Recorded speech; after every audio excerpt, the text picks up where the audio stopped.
Assalamualaikum warahmatullahi wabarakatuh. Perkenalkan, nama saya Dewi Ayu Briana Probosari, mahasiswi Hubungan Internasional dari Universitas Nahdlatul Ulama Samarinda. Kali ini saya ingin membedah buku dari halaman 17 hingga 28 dengan judul bukunya adalah Mengapa Negara-Negara Gagal, Awal Mula Kekuasaan, Kemakmuran, dan Kemiskinan, yang ditulis oleh Darren Acemoglu dan juga James E. Robinson. Nah, di sini untuk bab 1 pada buku ini tuh dibuka oleh cerita tentang lebarnya kesenjangan antara Nogales, Arizona dengan Nogales, Sonora.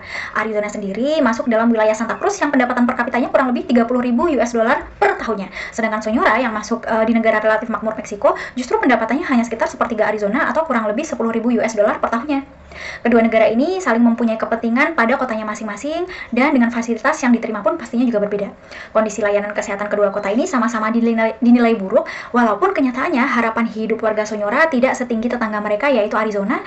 Bahkan teman-teman saudara Sonora di Arizona sendiri bisa sampai hidup di 65 tahun, sedangkan mereka juga punya asuransi pensiun maupun asuransi kesehatan. Beda banget nih sama warga Sonora. Jadi di sini penulis membandingkan kenapa sih kedua wilayah ini jauh berbeda, padahal udah jelas perbedaan kondisi lingkungan mereka hampir mirip.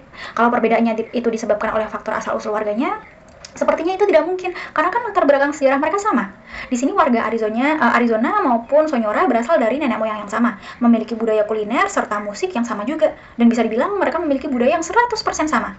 Jawabannya terletak pada proses terbentuknya masyarakat di awal negara-negara itu pada awal masa kolonial. Pada masa itu bermunculan institusi-institusi yang berlainan dengan berbagai implikasi yang terus bertahan hingga di masa sekarang. Untuk memahami perbedaan tersebut terlebih dahulu ya, kita harus melihat nih sejarah terbentuknya sejumlah koloni di Amerika Utara dan juga Amerika Latin. Ini akan saya awali dengan sejarah berdirinya kota Buenos Aires. Baik, pada tahun 1516, penjajah Spanyol yaitu Juan Díaz de Solís berlayar menyusuri sungai besar di pesisir timur Amerika Selatan untuk mengklaim wilayah tersebut sebagai milik Raja Spanyol. Namun, para pribumi atau juga bisa disebut pampas saat ini sangat memusuhi para pendatang tersebut karena penduduk lokal itu kan merupakan kawanan pemburu dan juga pengumpul bahan makanan yang hidupnya tuh terbiasa tuh berkelompok. Kelompoknya pun kelompok kecil. Mereka tuh nggak ngerti apa sih itu maksudnya pemerintahan. Kenapa tiba-tiba ada orang asing datang terus memerintah seenaknya. Nah, di sini sejarah menunjukkan bahwa de Solís tewas setelah dipukuli oleh kawanan suku Pampas ketika mereka sedang mengeksplorasi wilayah yang akan mereka taklukkan demi kepentingan kerajaan Spanyol. Nah, bertahun-tahun penjajah Spanyol lain mencoba membuka jalan bagi kerajaan untuk dapat memenuhi daratan tersebut untuk dijajah. Hingga di tengah perjalanan ini tim tersebut berhasil menjalin kontak dengan suku Guarani. Orang-orang Guarani ini mereka tuh orang yang lebih santai ya dengan hidupnya bertani jagung maupun singkong. Suku Guarani ini tuh berbeda banget sama suku Pampas. Kalau suku Pampas kan sekali tidak cocok dengan apa yang suku mereka selama ini atau adat istiadat yang selama ini mereka lakukan, ya mereka tidak akan segan untuk mempertahankan tradisi mereka, termasuk sampai membunuh. Nah, di sini untuk suku Guarani sendiri itu cukup berbeda. Mereka lebih chill, lebih kalem, lebih santai. Walaupun mengalami sedikit pergesekan, tim ekspedisi Spanyol itu berhasil mematahkan perlawanan suku dari Guarani, lalu membangun sebuah kota yang dinamai Nuestra Señora de Santa María de la Asunción, yang hingga sekarang masih menjadi ibu kota dari Paraguay. Mereka mengadopsi sistem kerja paksa dan menarik upeti dari penduduk Guarani.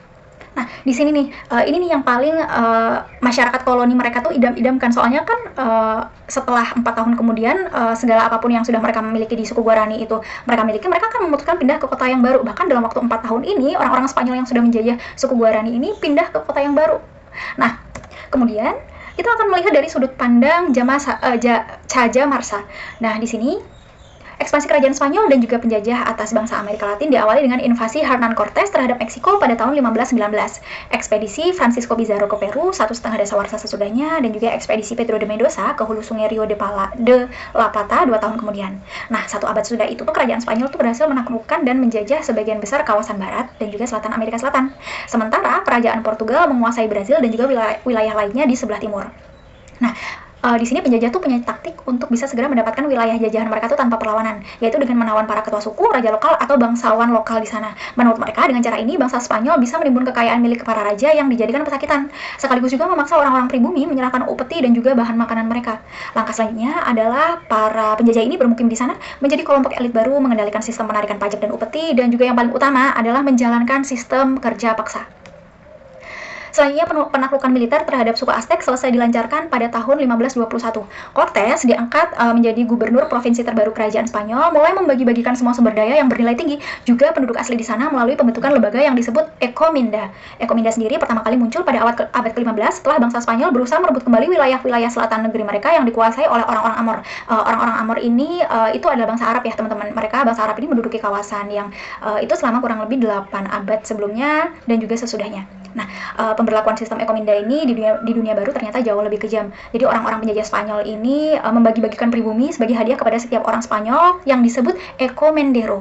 Orang-orang pribumi ini harus menyerahkan upeti persembahan dan menjadi budak bagi seorang encomendero, dan sebagai ganjaran sang encomendero menjadikan mereka orang Kristen.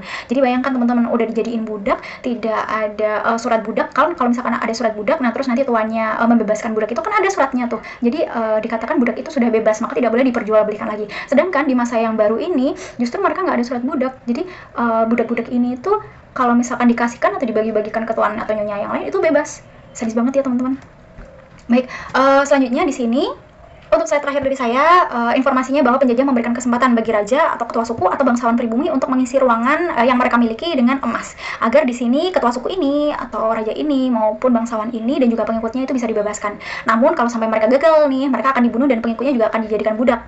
Nah, sesuai dengan histori yang ada di buku ini, walaupun ada raja, kepala suku atau bangsawan yang dapat mengisi ruangan tersebut, seperti yang kebiasaan penjajah lakukan adalah mengingkari janji mereka. Mereka akan tetap membunuh walaupun si raja, ketua suku atau bangsawan ini sudah menepati janji mereka, yaitu mengisi ruangan tersebut dengan emas. Bahkan untuk pengikut mereka akan dijadikan budak. Nah, sekian untuk page 17 dan sampai 28 yang Ayu rangkum. Kemudian di page 29 sampai 40 akan Ayu limpahkan kepada Pak Damin. Untuk kurang lebihnya Ayu mohon maaf. Sampai ketemu lagi di bagian selanjutnya. Wassalamualaikum warahmatullahi wabarakatuh.